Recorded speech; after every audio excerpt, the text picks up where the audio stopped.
talk about our expectations for this Battles of Legends set. Make sure you guys smash the crap out of that subscribe button so you guys don't miss out on more Oz content. So we're here to talk about the expectations because openings are going to be coming up here soon. And I just wanted to lay the groundwork for everybody and go, hey, you know, this set's probably not going to swing in the way that a lot of people are expecting. So you got to remember this set is comprised of the four big themes that Infernoids, Ice Barriers, Genex, and the one I always forget, Ritual Beast, the good one. Most likely, Genex is not going to do a single thing here in the meta. Noid doesn't have grass, which, believe it or not, is a huge swinger for that deck. Ice Barrier, believe it or not, I think is the third weakest of them all. It's got some very cool support that it can do, but it's just kind of that. And then I think Ritual Beast, honestly, will probably come in and be a decent rogue deck. But I mean, when you're sitting at tier 2 with the rest of the tier 2 squad, you're not going to have any regionals, and by the time, you know, things get slammed, I don't think this deck is really going to have a chance to kind of shine, which is a little bit disappointing to think about. But you got to remember, the selling point on this is those four themes are getting new support. Konami wants you to look at those themes and go, hey, you can play these.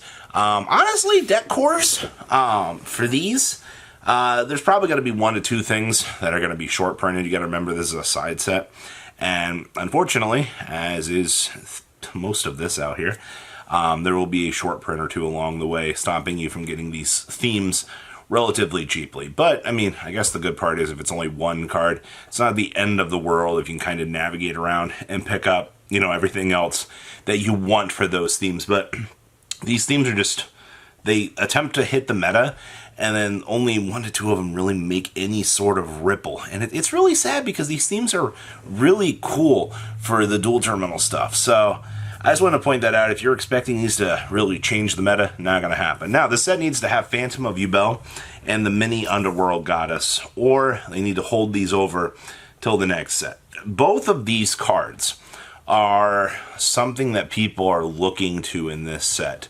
to help push the value of it. And I unfortunately don't think we're going to see...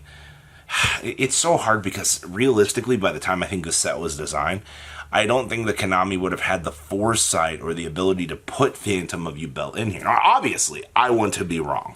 I want to be proven wrong with this, but the way that Phantom of Yubel is designed, that feels like a card that Konami is going to hold back for a little while, which means as we go into Infinite Forbidden format out here, you know, if Yubel doesn't have the create a card boss monster that helps, you know, kind of hold them together, it's just going to kind of fall to the wayside. It's the same thing out here with the mini Underworld Goddess. Just, I still understand that you can do Fiendsmith combo in the Fiend decks. The thing that makes mini Underworld Goddess so gosh darn important is every other deck that doesn't play the Fiend package needs to go 2 monsters together to get to the Goddess to do the combo. If we do not get the mini Goddess in this set, that strips the Fiendsmith combo potential by a lot, alright?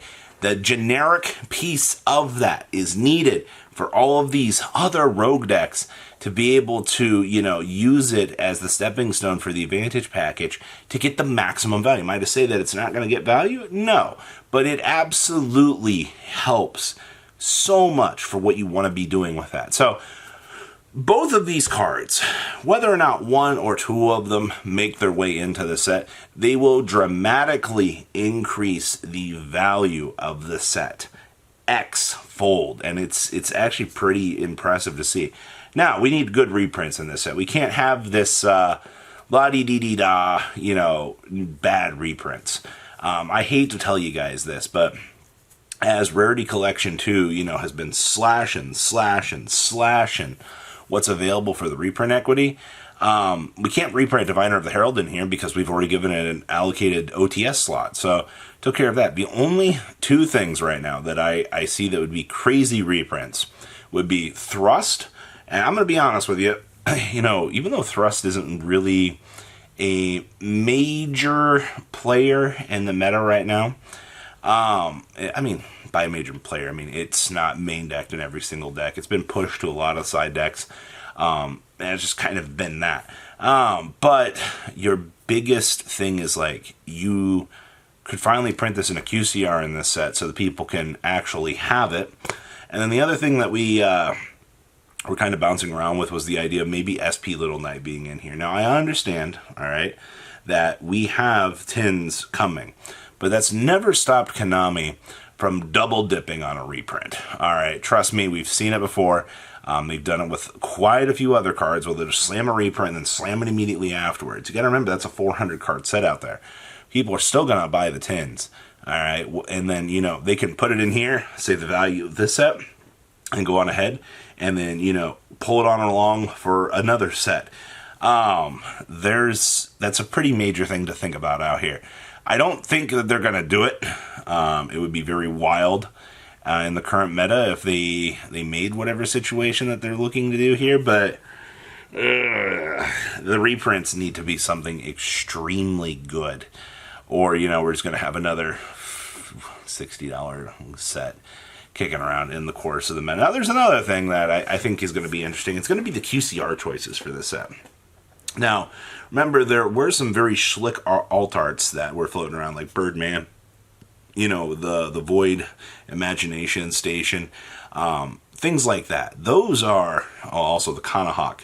I have a feeling that all of those will probably be in like QCR and some sort of alternate rarity as well. That's a big thing that you got to think about with this set is, you know, reprints do carry the base course of this, but, you know, people do want their high rarity, yes. I also wonder what Noid is going to get a high rarity slot. Because if you punt this and you're like, oh, you know, nobody wants Deviati or Anaku, like, I can think of a lot more people are going to want Noid upgrades and Ritual Beast upgrades than Gen X upgrades, except for Birdman, which we're already getting. And, you know, maybe another upgrade for something in the Ice Barrier department. But realistically, you know, we already got Medallion coming, so those are like the only real things that I look at in those besides, you know, let the Ritual Beast players and the Noid players actually have something. I think, you know, what we want a General Raiho upgrade, like, come on now. The QCRs on this set need to be good. I also do think that Fenrir would be a really good card to drop in here, so we could finally get that as a QCR. I would also not be opposed to seeing, you know, Unicorn getting a QCR in here either. Like, let's be honest at this point, like, those two cards are kind of like the backbone of Cashier. We already got the Field Spell reprinted out here. You know, go ahead in the next set, go ahead and give us Fenrir and, you know, a Unicorn. Obviously, Unicorn doesn't really need a reprint. Card's already cheap as it is, but, you know, slashing Fenrir's value down to a nice $10, I think would be very, very welcomed by the community. So, it seems good to me, or just ban it, but whatever. So, overall, I think this set, in terms of its reception, and the way that, you know, it's the set before Infinite Forbidden, you know. Infinite Forbidden is just such a crazy set in terms of what we're looking at, what we're expecting, and all of this. But then it's like, okay, so the base foundation for this set is the dual terminal themes, getting their ported over alts, which we looked at OCG data, kind of proves that, you know, they're not going to be the greatest in the world. We do have crazy high expectations because we need some very key important cards ported over here just in time for the NAWCQ so that we can have these decks, you know, get a case to, you know, be able to shine. Or, you know, we're going to be looking at these cards later on and going, oh boy, you know, we get them 3-4 months after their peak, and it's like, well, that was a waste, you know.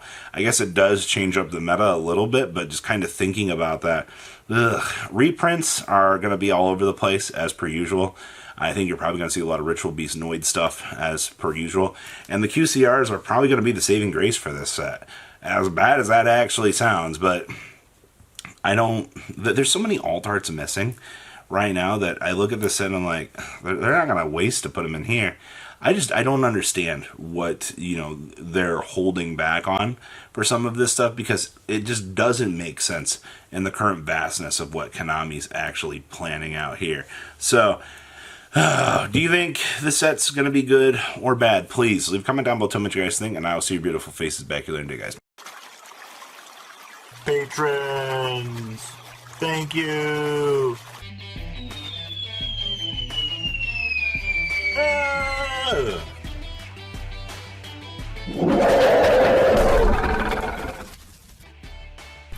Thank you so much for watching. Check out these other videos.